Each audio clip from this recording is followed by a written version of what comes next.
Good morning, students. Now we have the next application of Biot-Savart's law. First application बेटा हमने discuss की थी magnetic field due to a long straight conductor carrying current, और उसके special cases पे हमने कुछ न्यूमेरिकल्स भी डिस्कस किए थे. नेक्स्ट हमारे पास था magnetic field at the centre of the circular coil carrying current, and now we have the magnetic field along the axis of the circular coil carrying current. अब हमें बेटा मैग्नेटिक फील्ड की value calculate करनी है along the axis of a circular coil carrying current. अब बच्चों circular coil हमारे पास जो है आपको पता है, सपोज मैं आपसे कहता हूँ कि ये भी हमारा सर्कुलर कॉइल है और ये भी हमारा सर्कुलर कॉइल है और ये भी हमारा सर्कुलर कॉइल है. इन तीनों में क्या डिफरेंस?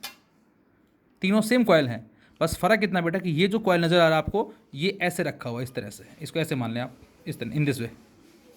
ये जो है ये कुछ ऐसे रखा हुआ है वर्टिकली, और ये जो है ये कुछ ऐसे रखा हुआ है इस तरह से. तो फर्स्ट, सेकेंड एंड थर्ड इस तरह से रखे हुए हैं तीनों सेम सर्कुलर कॉइल. क्योंकि मैं आपसे कहता हूँ ये डिस्टेंस क्या होगा, तो आंसर रेडियस. ये भी रेडियस, ये भी रेडियस. इसमें बच्चों ये भी रेडियस, ये भी रेडियस, लेकिन बच्चों को ये रेडियस अलग अलग नज़र आते हैं जबकि दोनों रेडियस सेम है बेटा. तो ये वर्टिकल रखा गया है. किस तरह से रखा गया वर्टिकल? इन दिस वे, ये ऐसे रखा गया है इस तरह से. और ये वाला जो नीचे ये ऐसे रखा गया है, और ये वाला आपको फ्रंट से नज़र आ रहा है. तो इसको हम फ्रंट से देख रहे हैं, इसको हम इसका जो प्लेन है उसके कॉरस्पॉन्डिंग देख रहे हैं, और यहाँ पर भी. तो इसमें ऊपर की तरफ सेंटर होगा, इसमें सेंटर इस तरफ है, इसमें सेंटर हमारी तरफ हो गया कुछ नज़र जो आपको आ रहा है. So we have to find out the magnetic field along the axis of the circular coil. So we consider a circular coil having radius a, जिसका रेडियस बेटा हमने ए माना है, और ओ इसका सेंटर है. And we consider a point P along the axis. ये इसकी एक्सिस है बच्चों, और इस पॉइंट पी का जो सेंटर से डिस्टेंस हमने माना वो कितना माना है बेटा? एक्स माना है. तो हमें इस पे फाइंड आउट करनी है फील्ड स्ट्रेंथ. और यहाँ आई जो है वो हमने मान लिया क्या, कि जो करंट जो है वो फ्लो कर रहा है. ए रेडियस है, फिर से आई करंट हो गया, एक्स उस पॉइंट का डिस्टेंस है जहाँ हमें फील्ड स्ट्रेंथ निकालनी है अलोंग द एक्सिस. अब बच्चों फील्ड स्ट्रेंथ कैलकुलेट करने के लिए बायोट-सावर्ट्स अप्लाई करेंगे, और बायोट-सावर्ट्स लॉ जो अप्लाई करेंगे उसके लिए हमें क्या चाहिए? करंट एलिमेंट चाहिए. So we consider a current element. मैं आपसे कहूँ यहाँ पर इस करंट की डायरेक्शन बताओ क्या होगी, तो क्या आंसर होगा आपका? एक बार रूल आप अप्लाई करके देखें, वीडियो पॉज करें. इसमें जो कॉइल है ये ऐसे रखा हुआ है इस तरह से, लाइक इन दिस वे. अब यहाँ पर जो करंट है वो कुछ ऐसे आ रहा है, आपकी तरफ आ रहा है, और इस हिस्से पे करंट घूम के अंदर जा रहा है. मैंने बताया था कि जब कभी स्ट्रेट कंडक्टर है तो राइट हैंड थंब रूल क्या कहता है, और सर्कुलर कंडक्टर है तो राइट हैंड थंब रूल क्या कहता है. तो उसके हिसाब से आंसर देंगे. तो ये हमारे पास करंट, और ये क्या हो जाएगी? Magnetic field. ठीक है, एक चीज़. दूसरी चीज़, एक हमने बायोट-सावर्ट्स लॉ पढ़ा था, तो वहाँ से आंसर आया था कि डी एल क्रॉस आर जो है वो हमें क्या देगा? Direction of magnetic field. D l cross r gives the direction of magnetic field. अब यहाँ पर जो हमारा राइट हैंड थंब रूल है वो थोड़ा सा स्लाइटली चेंज है. क्या चेंज देखें ज़रा. इसमें अपने हाथ को, राइट हैंड को ओपन करें इस तरह से कुछ, और इसमें बच्चों जो हमारा थंब है ये डीएल के डायरेक्शन में, जो करंट एलिमेंट है उसके डायरेक्शन में. ये जो उंगलियां हैं ये रेडियस वेक्टर के डायरेक्शन में, और जो पेन आपको नज़र आ रहा है ये पाम के परपेंडिकुलर, ये मैग्नेटिक फील्ड. ये हमारा right hand thumb rule Biot-Savart's law में डीएल क्रॉस आर के कॉरस्पॉन्डिंग था. मैंने वहाँ ना बता के अब इसको मैं यहाँ बता रहा हूँ, क्योंकि मैं वहाँ बताता तो स्लाइटली हो सकता है कि आपको कन्फ्यूज़न होता, बहुत सारे रूल्स आ गए, इसलिए मैंने इसको जस्ट यहाँ बताना उचित समझा. तो बेटा यहाँ पर ये थंब क्या देगा? डीएल करंट एलिमेंट की कॉरस्पॉन्डिंग हो जाएगा. उंगलियाँ जो हैं क्या हो जाएंगी? Radius vector. और इस फॉर्म के एग्जैक्ट परपेंडिकुलर जो पेन आपको नज़र आ रहा है ये हमें क्या देगा? Direction of magnetic field. अब ज़रा खुद एक बार अगेन वीडियो को पॉज करके मैं आपसे कहता हूँ क्या, कि हमने जो पॉइंट पी है वो यहाँ ना लेकर थोड़ा ऊपर मान लिया यहाँ पर, और यहाँ पर ज़रा रूल लगाएं आप. कौन सा? यही हमारा राइट हैंड पाम रूल, जिसमें ये कौन सा? डीएल के कॉरस्पॉन्डिंग उंगलियाँ, रेडियस वेक्टर, और इसके एग्जैक्ट परपेंडिकुलर जो होगा हमारा क्या हो जाएगा? Magnetic field. तो ये जो करंट कुछ ऐसे फ्लो कर रहा है इस तरह से, तो इस पॉइंट के ऊपर जो करंट है वो किधर आ रहा है? आपकी तरफ आ रहा है. तो इस तरफ तो रखेंगे आप किसको बच्चों? थंब को रखेंगे. और इस तरफ किसको रखेंगे, उंगलियों को रखेंगे, तो आप क्या देखेंगे, ये हमारी फिंगर हो जाएंगी, मतलब कहने का मतलब है कि अंगूठा तो इधर आएगा आपका फ्रंट में, ऊपर की तरफ आएगा अंगूठा, और इस तरफ क्या आएंगी, हमारी उंगली आएंगी इन दिस वे, और अंगूठा थंब जो हमारा इस तरफ आएगा कुछ, और इसके एग्जैक्ट परपेंडिकुलर इधर ऊपर, ये हम कह सकते हैं ये क्या आ जाएगा, मैग्नेटिक फील्ड आ जाएगा। अब जरा इस पॉइंट पी को आप धीरे धीरे नीचे शिफ्ट करो, तो जब आप इस पॉइंट पी को धीरे धीरे नीचे शिफ्ट करेंगे, और फिलहाल एक चीज़ और, यहाँ पर डीएल जो है वो है इस तरफ, ए इन दिस वे, डीएल यहाँ पर कुछ ऐसे है, और रेडियस जो है आर, जो डिस्टेंस जो हमारा हो गया वो कुछ इस तरफ है, एंगल क्या दोनों में, दैट इज़ 90 डिग्री। अब हम इस पॉइंट पी को धीरे धीरे नीचे लेकर आ रहे हैं, तो जब आप इसको धीरे धीरे नीचे लेकर आएंगे तो क्या होगा, अभी जो फिलहाल फील्ड आपको ऐसे नज़र आ रहा है, जब इस पॉइंट पी को नीचे ले जाएंगे आप इस तरह से बैंड करते करते इन दिस वे, तो ये जो फील्ड स्ट्रेंथ कुछ स्लाइटली टिल्ट होती जा रही है, और जब ये पॉइंट एग्जैक्टली यहाँ पर आ जाएगा बच्चों, तो जो फील्ड यहाँ पर ये था, अब वो फील्ड कुछ ऐसे हो जाएगा इस तरह से। ये एक बार आप खुद अप्लाई करके देखें, नहीं आता है तो फिर से मुझसे आप पूछना, फिर से मैं बता रहा हूँ आपको क्या, कि यहाँ पर जो बेटा डीएल जो है हमारा वो है इस तरफ, बाहर की तरफ, ऐसे समझ लें इसको, ठीक है, और ये हमारे पास क्या हो जाएगा, आर हो जाएगा, और इसके एग्जैक्ट परपेंडिकुलर फील्ड हो जाएगा। आप कुछ ऐसे समझ सकते हैं, ये जो पेन का जो कैप आपको नज़र आ रहा है ये तो हो गया डीएल के डायरेक्शन में, और ये जो हमारी उंगलियां जो बेटा ये हो गया क्या, बोलो, रेडियस वेक्टर के डायरेक्शन में, आर के डायरेक्शन में, और इसके पाम के एग्जैक्ट परपेंडिकुलर ये क्या हो जाएगा, फील्ड स्ट्रेंथ। और ये एंगल कितना नज़र आ रहा है आपको, this one, this angle is 90 degree, किसके बीच में, डी और आर। अब जब हम इसको नीचे ले जाएंगे धीरे धीरे, तो फिलहाल ये हमारा डायग्राम कुछ ऐसे बनेगा इन दिस वे, मतलब, और यहाँ से जो फील्ड है वो हमें यहाँ मिला, लेकिन जब इसको स्लाइटली नीचे लेकर आ रहे हैं तो यहाँ पर जो फील्ड स्ट्रेंथ होगी बच्चों वो कुछ इस तरफ आएगी रूल के अकॉर्डिंग, और जो एंगल होगा डीएल और आर में, जो यहाँ 90 डिग्री नज़र आ रहा है, ये डीएल फ्रंट में है, आर इधर है, ये नीचे आने से हमें शायद ऐसा लगता है कि एंगल चेंज हो रहा है, लेकिन जो एंगल होगा वो अभी भी 90 डिग्री ही होगा बच्चों। तो मैंने यही लिखा है इसके अंदर, इस करंट एलिमेंट का जो यहाँ पर फील्ड होगा बेटा वो इस तरफ आएगा इसके अकॉर्डिंग, और इसी तरह से, और इस फील्ड की वैल्यू कितनी होगी बच्चों, डीबी की वैल्यू, तो डीबी होगा μ0/4 pi I d l sine 90 upon r square. R क्या है, ये डिस्टेंस कितना होगा, ये ए, ये एक्स, तो ये आ जाएगा ए स्क्वायर प्लस एक्स स्क्वायर का अंडर रूट, उसका स्क्वायर कर देंगे तो ये डीबी आ जाएगा। अब मैं आपसे कहता कि यदि हम इस करंट एलिमेंट की वजह से जो मैंने ए डैश सी डैश माना है यहाँ फील्ड निकालते तो यहाँ पर राइट हैंड पाम रूल लगाया आप, तो उसके अकॉर्डिंग जो फील्ड है वो कुछ इस तरफ आएगा, ये भी डीबी होगा, क्यों, क्योंकि ये भी करंट एलिमेंट, ये भी करंट एलिमेंट, तो इसकी वैल्यू भी सेम ही आएगी। फिलहाल हमने डीबी डैश नाम दे दिया, लेकिन ये डीबी के बराबर ही होगा, the value of dB dash is same as that of dB. अब हमने क्या किया, ध्यान से देखें, ये दोनों एंगल सेम होंगे बेटा, क्यों, जितने पोर्शन को ये सबटेंड कर रहा है उतने ही पोर्शन के कॉरस्पॉन्डिंग ये है, दोनों एंगल सेम है, ये फाई ये भी फाई। अब यदि ये फाई होगा तो हमने इस लाइन को आगे बढ़ा के शो किया कि ये एंगल भी फाई होगा, वाई, बिकॉज ये म्यूचुअली परपेंडिकुलर है, कौन कौन, this one and this one. अब यदि ये फाई है तो ये एंगल कितना होगा, 90 minus phi.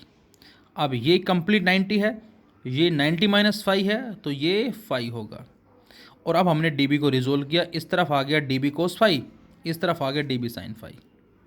Same dB dash को रिजोल्व करेंगे, dB dash cos phi and dB dash sine phi, और यहाँ पर दोनों के कोसाइन कंपोनेंट कैंसिल आउट हो गए और साइन कंपोनेंट जुड़ जाएंगे बच्चों। तो हिसाब से नेट फील्ड कितना होना चाहिए, dB sine phi plus dB sine phi, that is 2 dB sine phi होना चाहिए, लेकिन हम यहाँ इसको 2 डीबी साइन फाई नहीं लिखेंगे, वाई, क्योंकि बच्चों यहाँ पर करंट एलिमेंट दो नहीं है, सो मैनी करंट एलिमेंट है।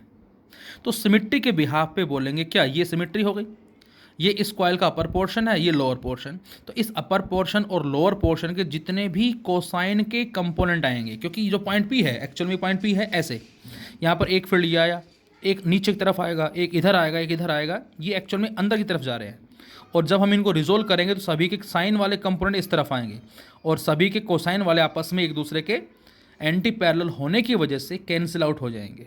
मतलब एक पॉइंट आप यहाँ मान लें इस तरह से, अब इस पॉइंट पे एक फील्ड मिलेगा आपको कुछ इस तरफ, एक मिलेगा इस तरफ, एक मिलेगा इस तरफ, एक इस तरफ, इस तरह से बहुत सारे फील्ड मिलेंगे। और इन सभी को रिजोल्व करेंगे तो सभी के जो साइन के कंपोनेंट वो इस एक्सिस के पैरेलल आएंगे और कोसाइन वाले कंपोनेंट आपस में कैंसिल आउट हो जाएंगे। तो नेट फील्ड यहाँ 2 ना लिख के dB साइन फाई लिखेंगे और उसको इंटीग्रेट कर देंगे। इंटीग्रेट का मतलब कंप्लीट के लिए, और dB की वैल्यू पुट करेंगे यहाँ ये वाली और इस ट्राइंगल से साइन फाई कितना आएगा, a/a² प्लस x² का अंडर रूट, इसको पुट कर देंगे अब हम। और dl को क्या कर देंगे बच्चों, इंटीग्रेट। dl इस सर्कुलर कॉइल की स्मॉल लेंथ है, टोटल लेंथ कितनी होगी इसकी 2πa, तो ये इंटीग्रेट कर दिया हमने, तो ये हमारा आंसर आ जाएगा। और यदि n टर्न्स हैं तो इसको n से और मल्टीप्लाई कर देंगे तो ऊपर आ गया μ0/4π 2πNIa² अपॉन में a² प्लस x² की पावर 1.5 दैट इज 3/2।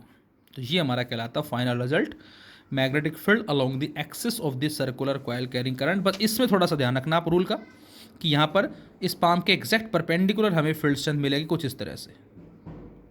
यदि इस पॉइंट पी को यहाँ ना लेके एग्जैक्टली यहाँ लेते तो फील्ड इधर आता, पाम को आपने ऐसे रखा इस तरह से होगा, लेकिन जैसे जैसे इन उंगलियों को नीचे ले जाओगे तो फील्ड स्लाइटली टिल्ट होता चला जाएगा और यहाँ पर अब जो फील्ड स्ट्रेंथ है वो कुछ इस तरफ आएगी। देखने में ये जो एंगल है ये हमें आई थिंक 90 नहीं लग रहा, लेकिन ये 90 डिग्री एंगल है। किसके बीच का, DL। DL कौन सा हमारा, एक्चुअल में ये नहीं, DL है इस तरफ, फ्रंट में है, ऊपर की तरफ है ये हमारा DL है। और यार ये दोनों एग्जैक्टली क्या आएंगे बच्चों, परपेंडिकुलर आएंगे यहाँ से। फिलहाल हम यहाँ शो नहीं कर सकते हैं क्योंकि ये हमारा एक 3 डायमेंशनल है। इस सर्कुलर कॉइल कुछ पोर्शन फ्रंट में आ रहा है, वो हम शो नहीं कर सकते हैं फिलहाल, तो ये फील्ड आ जाएगा। अब यदि आपसे कहा जाए x की वैल्यू 0 है, अब x 0 कब होगा बच्चों, जब पॉइंट P कहाँ आ जाए बेटा, सेंटर पे आ जाए। और जब पॉइंट P सेंटर पे आ जाएगा तो ये वही केस बन गया जो हमने पहले फाइंड आउट किया था, that is magnetic field at the centre of the circular coil carrying current. ये वही आंसर आ जाएगा, बस वहाँ रेडियस हमने r माना था, यहाँ रेडियस हमने a मान लिया, इतना डिफरेंस है। Second, if x is greater than a, हम इस पॉइंट P को एक्सिस पे और आगे ले जाएं तो x ज़्यादा होगा एज़ कम्पेयर टू ए के, तो उस केस में x² की वैल्यू a² के कंपेरेटिवली काफ़ी ज़्यादा होगी और हम यहाँ नीचे से a² को नेगलेक्ट कर सकते हैं क्योंकि a² स्मॉल होगा और 1/a² और भी स्मॉल हो जाएगा, तो हम इसको नेगलेक्ट करेंगे ना कि इसको, क्योंकि इसको नेगलेक्ट कर दिया तो सारा 0 हो जाएगा। और जब इस a² को नेगलेक्ट करते हैं, 0 रखते हैं, तो हमारा आंसर आता है ये।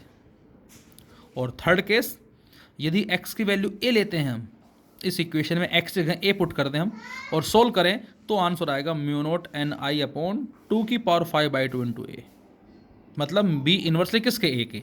हम चाहे इस कॉइल के लेफ्ट में जाएं चाहे राइट में जाएं, दोनों ही केस में हम बोलेंगे क्या, कि यहाँ पर जो जितना हम a को बढ़ाएंगे उतना वैल्यू जो हमारे पास फील्ड की वो डिक्रीज होगी। तो इस एक्सेस के कॉरस्पॉन्डिंग जो हमें ग्राफ मिलता है फील्ड स्ट्रेंथ का डिस्टेंस के साथ, वो कुछ इस तरह से आता है। एक बड़ा ही इंपॉर्टेंट बात बेटा, अभी जो हमने बात की थी कि यदि x की वैल्यू ग्रेटर देन है a से, तो उस केस में हमने a² को नेगलेक्ट कर दिया था। और जब a² को नेगलेक्ट करेंगे बच्चों तो हमें आंसर मिल रहा था ये वाला, अभी जस्ट बात की थी हमने। अच्छा, अब यहाँ से बच्चों πa² जो बेटा ये क्या कहलाएगा, πa² represents the area of the coil. Circle है और सर्कल का एरिया क्या होता है, πa²। तो हमने πa² को कैपिटल A से लिखा और ni पहले से है, तो ये बन गया NIA/x²। And this NIA is known as capital M and this is the magnetic dipole moment. तो बच्चों ये हमारा कहलाएगा मैग्नेटिक डायपोल मोमेंट। जैसे इलेक्ट्रोस्टैटिक्स में था इलेक्ट्रिक डायपोल मोमेंट जिसकी डायरेक्शन -q से +q थी, सेम मैग्नेटिज्म में हमारे पास है magnetic dipole moment NIA। N is the number of turns, I is the current and A is the area. और एक फॉर्मूला हम पढ़ेंगे मैग्नेटिज्म में इसका, in case of bar magnet, तो वहाँ पर जो कैपिटल M होगा बच्चों वो हम लिखेंगे स्मॉल m इंटू 2L, जिसमें स्मॉल m को नाम देंगे पोल स्ट्रेंथ का हम, और 2L जो है वो हमारा बार मैग्नेट में साउथ और नॉर्थ के बीच का सेपरेशन कहलाता है। तो यहाँ से B की वैल्यू हमारी जो आई वो आई μ0/4π 2m/x3, where m is the magnetic dipole moment. अब बच्चों जो m हमारा है जिसको हमने मैग्नेटिक डायपोल मोमेंट का नाम दिया बेटा, ये एक वेक्टर क्वांटिटी होती है। This is a vector quantity having direction from south to north. ये बात आपको याद रखनी है इसकी जो डायरेक्शन है वो हम लेते हैं साउथ से नॉर्थ की तरफ। और यदि नंबर ऑफ टर्न्स हमारे पास किसी लूप में n दे रखी हैं तो हम वहाँ पर m की वैल्यू को i इंटू ए भी लिखते हैं। The value of m is i into a. अब यदि किसी भी लूप में करंट फ्लो करता है क्लॉक वाइज डायरेक्शन में, whenever the current flow in a loop in a clockwise direction then we say south polarity. तो बेटा उसको हम नाम देंगे साउथ पोलरिटी का। और जब कभी किसी लूप में करंट फ्लो करता है एंटी क्लॉक वाइज डायरेक्शन में तो उसको बच्चों हम नाम क्या देंगे, नॉर्थ पोलरिटी का। मैंने क्या बताया, करंट क्लॉकवाइज फ्लो करता है south polarity, anti clockwise flow करता है तो नॉर्थ पोलरिटी। अब मैं आपसे कहता हूं आप खुद ट्राई करें, एक वाइट पेपर लें और उस वाइट पेपर पे कोई भी एक लूप ड्रॉ करें।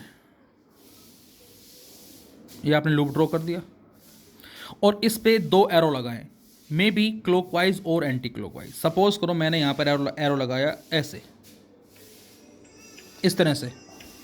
तो बच्चों यहाँ पर हमने इस पे एक लूप ड्रॉ किया वाइट शीट पे और इस पे एरो लगा दी। अब मैं आपसे कहूँ ये डायरेक्शन बताओ क्या होगी, तो आपका आंसर होगा कि सर ये जो डायरेक्शन है ये क्लॉकवाइज है।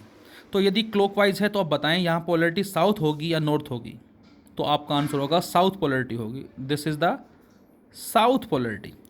अब मैं आपसे कहूँ बेटा इसी पेज को टर्न करके इन दोनों एरो को ध्यान से देखें। ये दोनों एरो कैसे नज़र आ रहे हैं आपको, देखो ये दोनों एरो आपको एंटी क्लॉक वाइज नज़र आ रहे हैं। इसका मतलब ये पोलरिटी कौन सी है, नॉर्थ।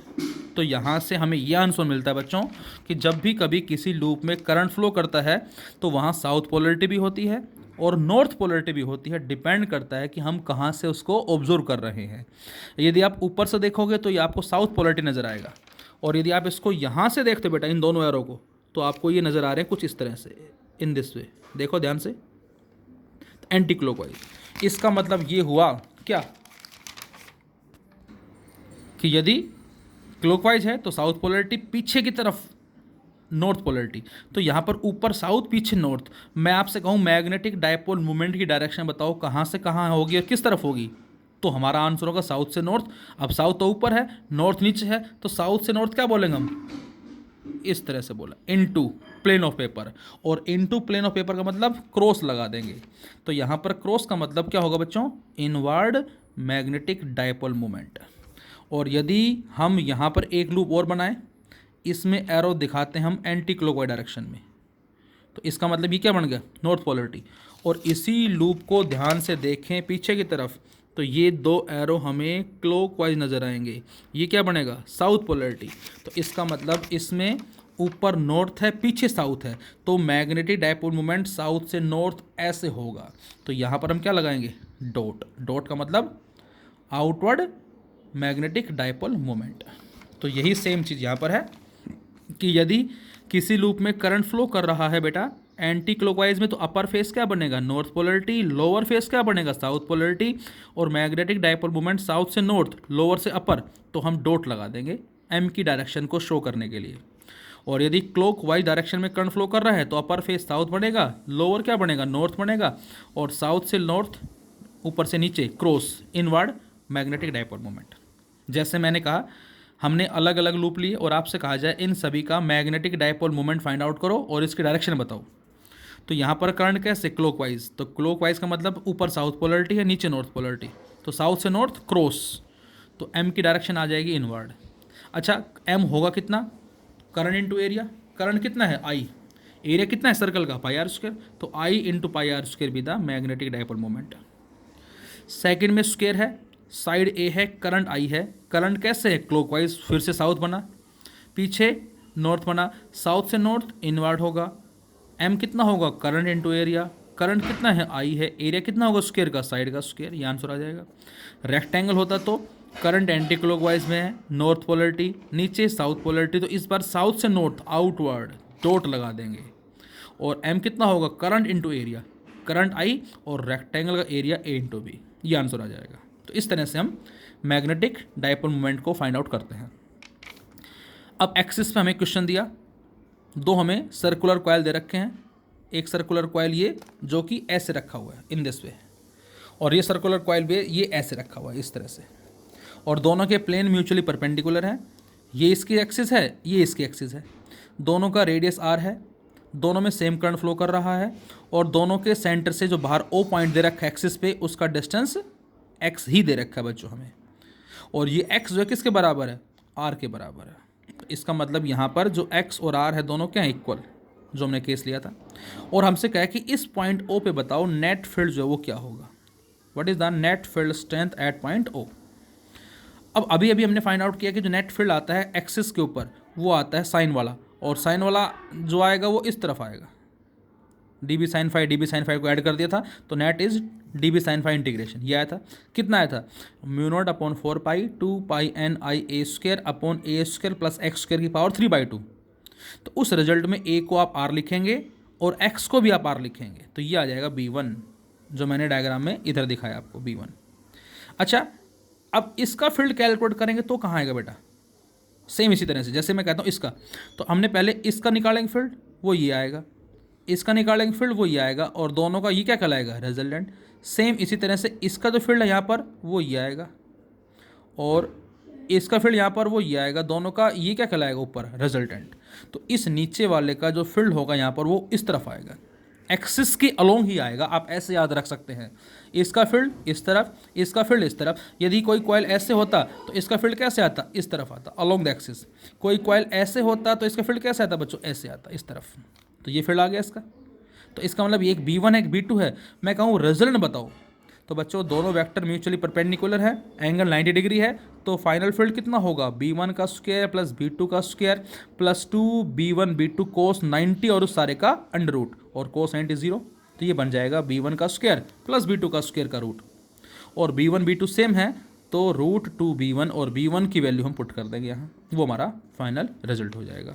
डायरेक्शन की बात करें तो हम ये एंगल सपोज मैं बीटा मान लूँ, तो यहाँ से 10 बीटा क्या आएगा, परपेंडिकुलर जो कि B2 है, बेस जो कि B1 है, और दोनों बराबर हैं, तो 10 beta equal to 1, then beta equal to 45 degree, exactly mid में आएगा ये direction.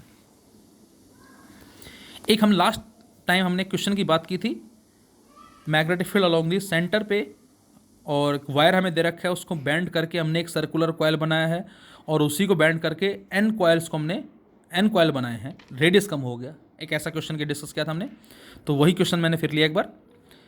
A long wire carry a steady current, first it is bent into a circular coil of 1 turn.